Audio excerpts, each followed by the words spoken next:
Joining us for an interview today is Cedric Marks. Cedric, how are you doing? Fantastic. Good. It's great to have you on. And you're fighting Bobby Voelker for Shamrock FC this weekend. So first of all, tell us about that fight and how you're feeling in preparation for it. I'm training like a Hebrew slave. I always do for all my fights. This guy, I've seen a couple of his fights. I don't know a lot about him.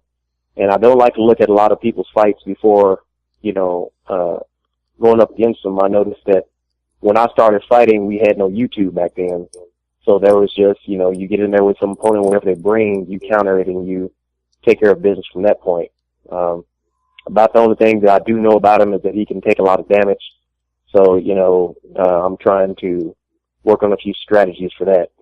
That's true. And just get in there and do what I need to do. He definitely can take a punch. His fights with Roger Bowling in Strikeforce were pretty infamous for that because they would go back and forth round after round in 3 successive battles. So he kind of made his name off those fights, but then he went on a losing streak when he came to UFC and lost 4 in a row. So this guy might be ripe for the picking right now. Well, the way that I see it, I look at someone who's lost that many in a row, and I see them as hungry for getting back on track. So he's going to be looking to, make a statement with whoever's next, and I happen to be next. So, I'm not trying to be his jumping point to get back to wherever he wants to be at. Right. But I look at him as, being very hungry right now, and he's probably training very hard to make a definitive statement against me. So I'm known to be, a few years ago I was more well known, but I've had to take some time off because of various things. But I used to be known for heavy punching. I've never been knocked out or TKO'd in almost 70 fights.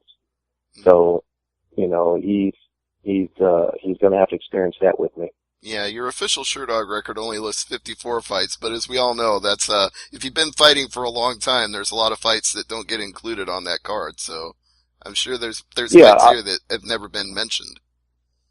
Yeah, I fought well before the boxing commission ever jumped in and, took over. So I have a lot of, I guess you call non-sanctioned fights and things like that, there's a couple of websites that has my full fighting record on there, but I fought in places like Mexico where you fight round after round and there was really almost no end, to the fighting in one night, and a lot of tournaments back when I started. So, 8-man tournaments, you fight 3 people in one night, and some things just didn't get recorded. And Sherdog happens to be one of the worst record keepers online, so. I'm finding that out. One of the other fighters we interviewed is also managed by Mac Mashad, and when we talked to him, Shannon Rich, coincidentally somebody you fought, Shannon Rich, we found out there were over 100 fights on Shannon's record that weren't on Sherdog. Oh yeah.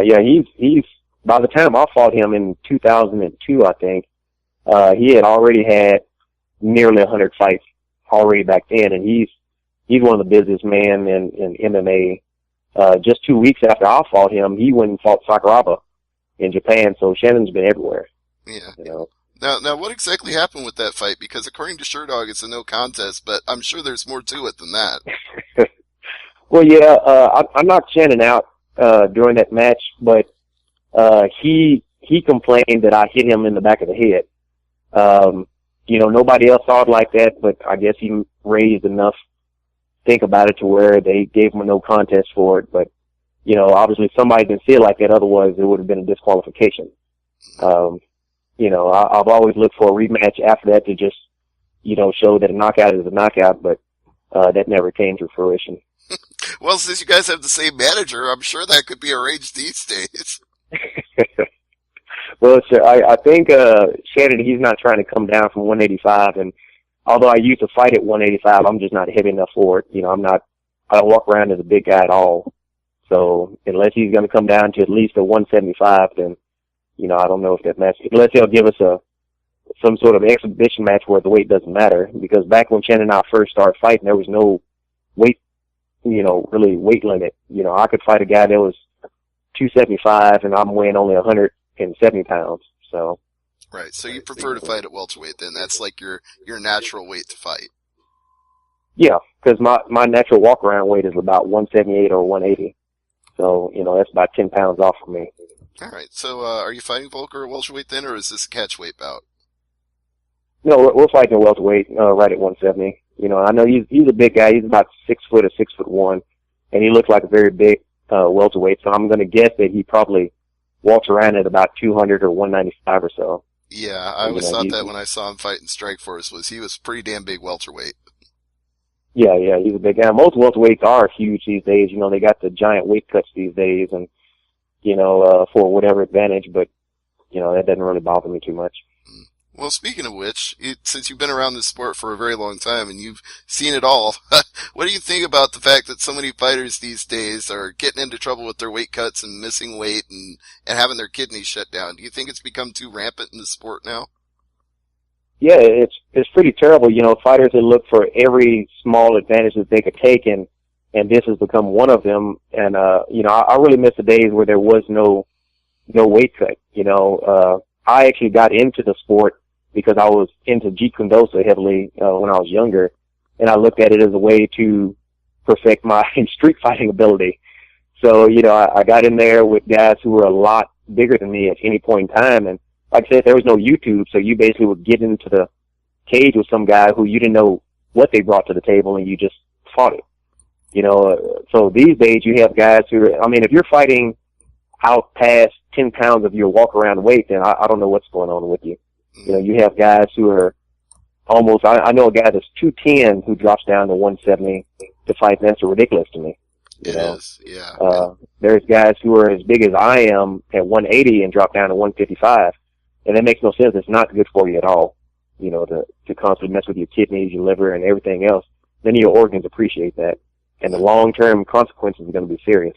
Right, and even if you do manage to make the fight and your kidneys shut down and you stop dehydrating and you still take the fight, fighting dehydrated is a quick way to get a brain injury. That's no good for a fighter at all. No, not at all. So. I just don't have a lot of trouble. Like right now is my diet week, and all diet means to me is cut out the sodas and some of the crap that I eat. But right now I'm sitting at 172, so I'm about to eat here in just a minute because I always have the trouble of training so hard that I come in, you know, pretty underweight. I don't want to be too underweight for this fight, but the weight cuts are never hard for me. You know, I'll start about a week in advance and work out in a wetsuit, and that's it. So what do you eat when you're training? Because I see trainers complain all the time that the athletes they work with don't eat properly before they go to train, and then they don't have any energy, and they don't understand that food is not the enemy. Yeah. Well, I mean, you know, lots of fruits, lots of veggies and stuff like that, little shakes. I don't do any supplements like a creatine or pre-workouts or whatever that, you know, if I can't get it from food, then I don't need it. That's how I feel about it. So, you know, I eat, you know, peanut butter sandwiches and, you know, steaks and shrimp and things like that. So just lean meats, and I lay off some of the carbs a little bit more, but I feel like every now and then I'll eat half a ramen soup just because it has enough carbs and enough sodium in me for the next workout because, you know, I train very intensely when I do work out, so I don't want to be depriving myself of something and suffer in the long run. Right, and you're going to burn the carbs anyway in training. You're going to burn all that energy, so it's not like you'll store it up as fat. Yeah, very easily. So, Peter, I've been dominating the conversation so far. Why don't you go ahead with a couple of questions? Well, Stevie mentioned that, you know, the Sherdog record, you know, doesn't have all the fights, but there's one interesting note I see here, and that is it correct in saying you've never been knocked out in a fight? Never been knocked out, never lost by TKO. Not ever. For someone over 50 fights, that's an amazing statistic right there. Yeah, that's pretty much my claim to fame. I don't think there's too many other fighters with above 20 fights that can say that. You know, that's just, and it's not because I have like the hardest chin in the world or can take a lot of damage, because I actually have been knocked out in fights before that I woke back up to win, which is strange. One fight in particular, this guy, he struck me as I was coming in for a takedown, and his punch hit me in the back of my head and looped around the back of my head, and I fell forward, but my body grabbed this guy, and I woke up in a side mount as my corner was telling me to full mount him. I had no idea what happened, and like I slowly full mounted this guy, and it was like 10 seconds on the clock, and I was able to just hold him there until I recovered during that little 1 minute break, and I was able to knock him out in the next round. And I was knocked out in a Muay Thai match that I I thought I was knocked out. The guy hit me with a right cross, but in the video, it looked like I bounced off the mat and ran and grabbed him and pushed him against the ropes, but I had no idea, like I was dead to the world pretty much, but I woke up, recovered, and ended up knocking him out. So, it can happen. I know that I can be knocked out, but I haven't been hit the correct way. I believe in head move, not just standing there in front of a guy and just slugging it out. And that's how a lot of these guys get knocked out. They want to show out for the crowd.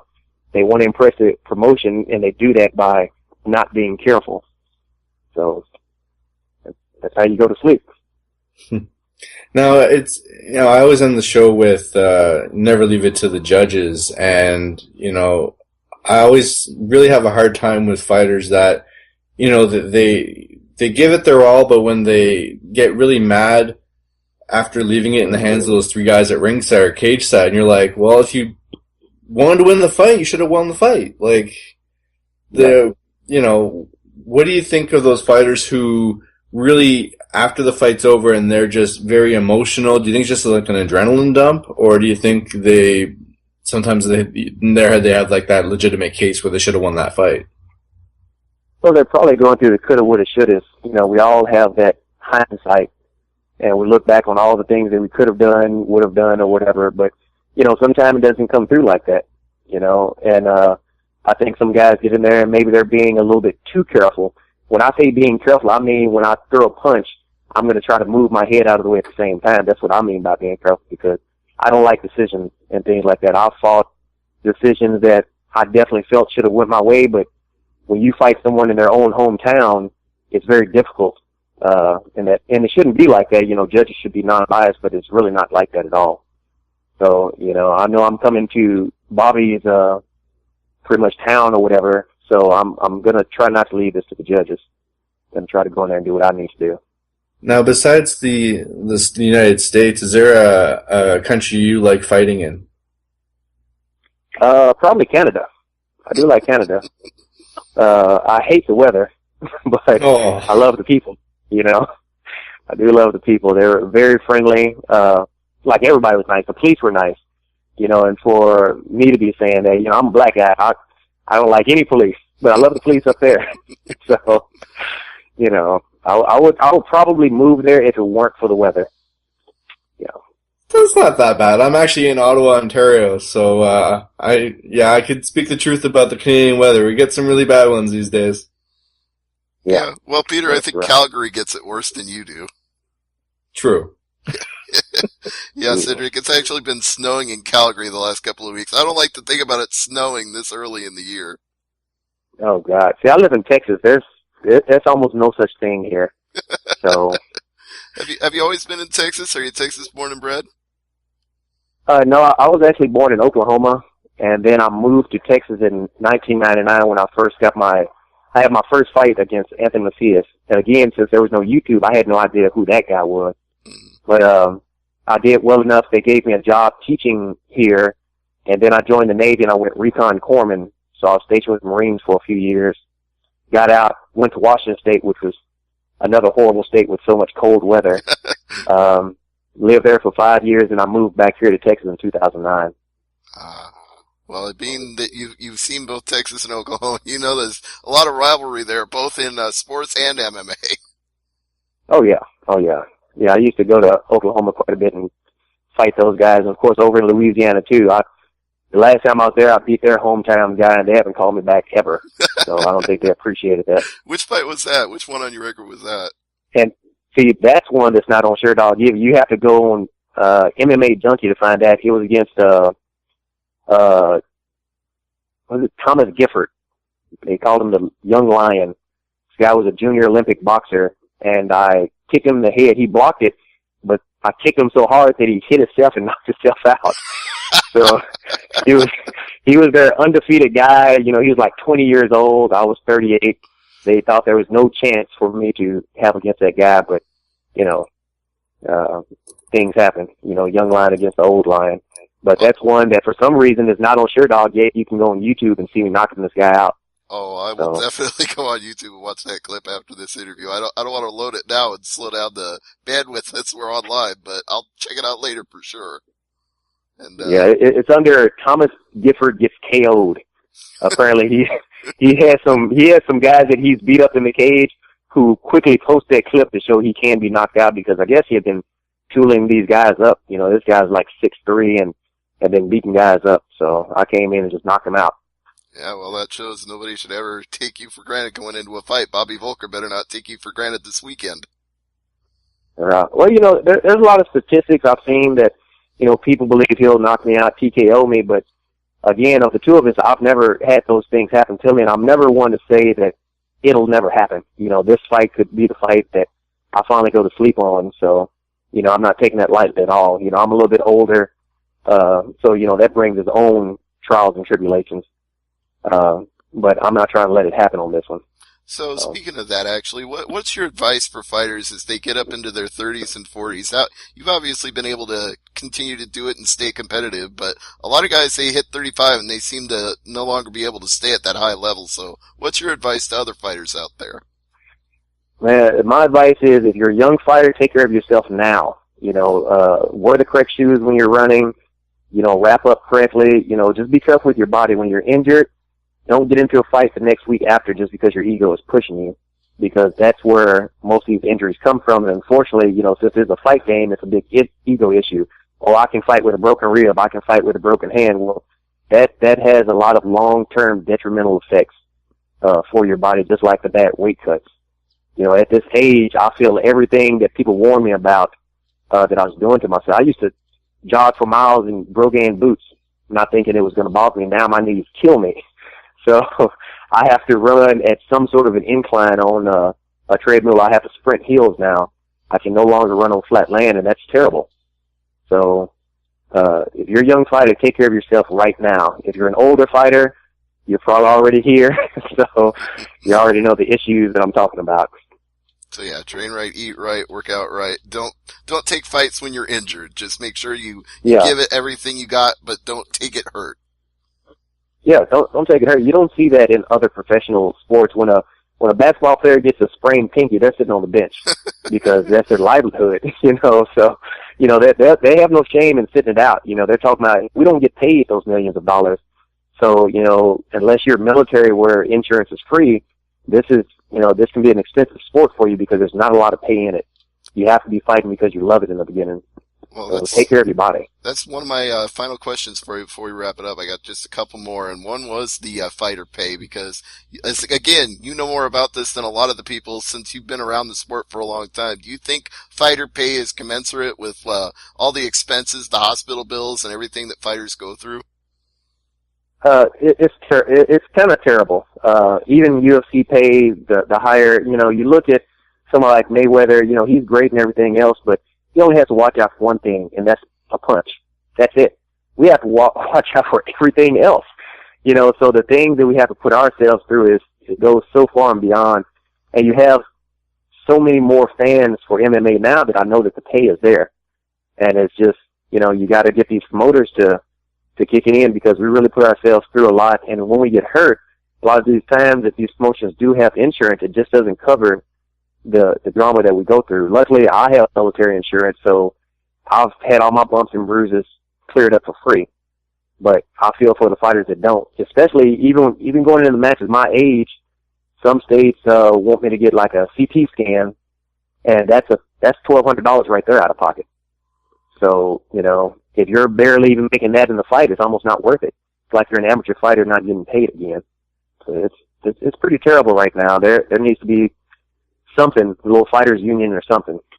Yeah, well, I've often said that I don't think that fighters get what they deserve for all the training and the injuries and hospital bills and everything they have to pay out of pocket. It's like the only place you can go that gives you that is UFC, because they at least have the medical program where all their fighters are covered, and if you get injured and you can't make a fight, they will pay your hospital bills for it. But other than that, you're pretty much on your own. Yeah, that's rough. So my final question, and then I'll let you get some plugs in before we wrap it up, is I noticed a coincidence when looking at, as what we already agree is your incomplete Sherdog record, but of what's on there, I noticed that you fought Fast Eddie Ellis, and just coincidentally, his wife Lisa Ellis is on The Ultimate Fighter tonight, and she's going to have a rematch with what's been called one of the bloodiest brawls in women's MMA. So what are your memories of fighting her husband? You know, that was one of the ones when I didn't know how to weight cut, and at the time I was fighting at 185, and it doesn't seem like a lot, but all I had to lose was about 7 pounds to fight him, and I stupidly, the weigh-ins were the same day as the fight, and I slept in a sauna suit the night before. So the next morning I get up dizzy, completely out of it, and I drive to the weigh-in, and I was just dehydrated. I was destroyed, so I got in there half-assed and everything. You know, I feel like I outstruck him, but I had no energy whatsoever. You know, I feel like I could have done a lot more damage to that guy than I was able to pull out. So I really wish that I would have been smarter or just had some idea on how to weight cut. I think that's the first time where I actually was forced to lose any kind of weight, and I did it in a very dumb way. So, but I mean, he personally, I mean, he's a good guy. You know, I would just like to knock him out one day. That's all. Well, you may get that chance. You may face him again down the road. So before we go, I'll give you one more chance. Social media, anything you want to plug, and of course, the fight this weekend in Kansas City. Absolutely. You know, I want to thank Shamrock FC for, you know, giving me this chance. You know, I've been out for a while, so for them giving this chance is great. Mac Mocklin, you know, he's the hardest working man in MMA show business right now. I think he's sponsoring some of my other fighters, and he's doing a great job. Jim, I train out of EJK Boxing and Fitness here in Killeen, Texas. Nick Nixon, you know, he's a great boxing coach. Fort Hood Fight House, I go over there and tool up those guys. Over at Strike and Submit, Coach Gray over there is really helping me with my ground game a lot. Coach Cedric Turner, he's helping me with my stand-up game. So I have a lot of good guys together here. You know, none of these are well-known, high-known name gyms, but I don't think it's the name of the gym that wins you the fight. It's the fight that wins you the fight, and you'll go in there and give Bobby Voelker the fight of his life. And like I said, if you have social media and you want to plug that, please go ahead. Hey, no, I don't have any social. I mean, I'm on Facebook. You know, like me if you want to.